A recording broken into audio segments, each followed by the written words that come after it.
নমস্কার। আজকে আমি তোমাদের শোনাবো উপেন্দ্রকিশোর রায়চৌধুরীর লেখা সাক্ষী শিয়াল। একজন সওদাগর একটি ঘোড়া নিয়ে বেড়াতে যাচ্ছিল। যেতে যেতে তার বড্ড ঘুম পেল। তখন সে ঘোড়াটিকে এক গাছে বেঁধে সে গাছের তলায় ঘুমিয়ে রইল। এমন সময় এক চোর এসে সওদাগরের ঘোড়াটিকে নিয়ে চলে যাচ্ছে। সওদাগর ঘোড়ার পায়ের শব্দে জেগে উঠে বললে, কি ভাই, তুমি আমার ঘোড়াটিকে নিয়ে কোথায় যাচ্ছ? চোর তাতে ভারী রাগ করে বললে, তোমার ঘোড়া আবার কোনটা হলো? শুনে সওদাগর আশ্চর্য হয়ে বললে, সে কি কথা, তুমি আমার ঘোড়া নিয়ে চলে যাচ্ছ, আবার বলছো কোনটা আমার ঘোড়া? দুষ্টু চোর তখন মুখ ভার করে বললে, খবরদার, তুমি আমার ঘোড়াকে তোমার ঘোড়া বলবে না। সওদাগর বললে, কি? আমি আমার ঘর থেকে ঘোড়াটাকে নিয়ে এলুম আর তুমি বলছো সেটা তোমার? চোর বলল, বটে, এটা তো আমার ওই গাছের ছানা, এক্ষুনি হলো। তুমি বুঝে শুনে কথা কও, নইলে বড় মুশকিল হবে। তখন সওদাগর গিয়ে রাজার কাছে নালিশ করল। মহারাজ, আমি গাছে আমার ঘোড়াটিকে বেঁধে ঘুমোচ্ছিলুম, আর ওই বেটা এসে তাকে নিয়ে যাচ্ছে। রাজামশাই চোরকে ডেকে জিজ্ঞাসা করলে, কি হে, তুমি ওর ঘোড়া নিয়ে যাচ্ছ কেন? চোর হাত জোর করে বললে, দোহাই মহারাজ, এটি কখনোই ওর ঘোড়া নয়, এটি আমার গাছের ছানা। ছানাটি হতেই আমি তাকে নিয়ে যাচ্ছিলুম, আর ওই বেটা বলে উঠছে কিনা ওটা ওর ঘোড়া। সব মিথ্যে কথা। তখন রাজামশাই বললেন, এ তো ভারী অন্যায়। গাছের ছানা হলো আর তুমি বলছো সেটা তোমার ঘোড়া। তুমি দেখছি বড় দুষ্টু লোক, পালাও এখান থেকে। বলে তিনি ঘোড়াটা চোরকেই দিয়ে দিলেন। সওদাগর বেচারা তখন মনের দুঃখে কাঁদতে কাঁদতে বাড়ি ফিরে চলল। খানিক দূর গিয়ে এক শিয়ালের সাথে তার দেখা হলো। শিয়াল তাকে কাঁদতে দেখে বললে, কি ভাই, তোমার মুখ এমন ভারী দেখছি যে, কি হয়েছে? সওদাগর বললে, আর ভাই, সে কথা বলে কি হবে, আমার ঘোড়াটি চোরে নিয়ে গেছে। রাজার কাছে নালিশ করতে গেলুম, সেখানে চোর বললে কিনা ওটা তার গাছের ছানা।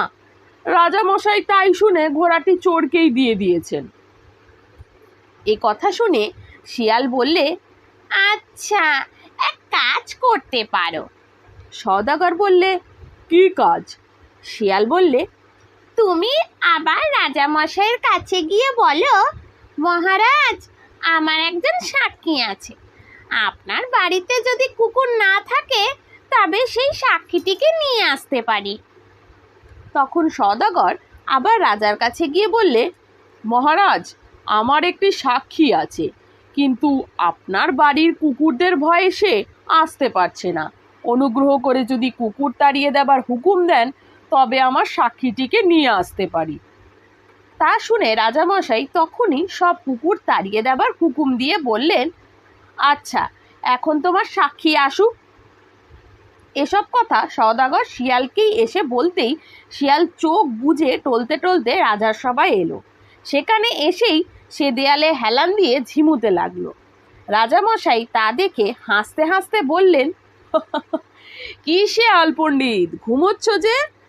শিয়াল চোখে মিটমিট করে তাকিয়ে বললে, মহারাজ, কাল সারা রাত জেগে মাছ খেয়েছিলুম, তাই আজ বড্ড ঘুম পাচ্ছে। রাজা বললেন, এত মাছ কোথায় পেলে? শিয়াল বললে, কাল নদীর জলে আগুন লেগে সব মাছ এসে ডাঙায় উঠল। আমরা সকলে মিলে সারা রাত খেলুম, খেয়ে কি শেষ করতে পারি? এ কথা শুনে রাজামশাই এমনই ভয়ানক হাসলেন যে আর একটু হলেই তিনি ফেটে যেতেন। শেষে অনেক কষ্টে হাসি থামিয়ে বললেন, উফ, এমন কথা তো কখনো শুনিনি। জলে আগুন লাগে, এও কি কখনো হয়? এসব পাগলের কথা। তখন শিয়াল বললে, মহারাজ, ঘোড়া গাছের ছানা হয়, এমন কথাও কি কখনো শুনেছেন? সে কথা যদি পাগলের কথা না হয়, তবে আমার এই কথাটার কি দোষ হলো? শিয়ালের কথায় রাজামশাই ভারী ভাবনায় পড়লেন। ভেবেচিন্তে শেষে তিনি বললেন, তাই তো, ঠিক বলেছ, গাছের আবার কি করে ছানা হবে? সে বেটা তবে নিশ্চয়ই চোর। তখনই হুকুম হলো, আনতো সেই চোর বেটাকে বেঁধে। অমনি 10 পেয়াদা গিয়ে চোরকে বেঁধে আনলে। আনতেই রাজামশাই বললেন, মার বেটাকে 50 জুতো। বলতে বলতেই পেয়াদারা তাদের নাগরা জুতো খুলে চটাস চটাস চোরের পিঠে মারতে লাগলো। সে বেটা 25 জুতো খেয়ে চেঁচিয়ে বললে, গেলুম গেলুম, আমি ঘোড়া এনে দিচ্ছি, আর এমন কাজ করব না কখনো।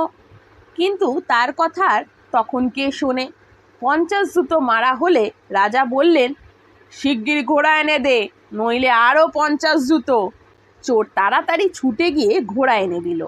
তারপর তার নিজে হাতে তার নাক কান মলিয়ে মাথা চেঁচে তাতে ঘোল ঢেলে হতভাগাকে দেশ থেকে দূর করে দেওয়া হলো। সওদাগর তার ঘোড়া পেয়ে শিয়ালকে আশীর্বাদ করতে লাগলো।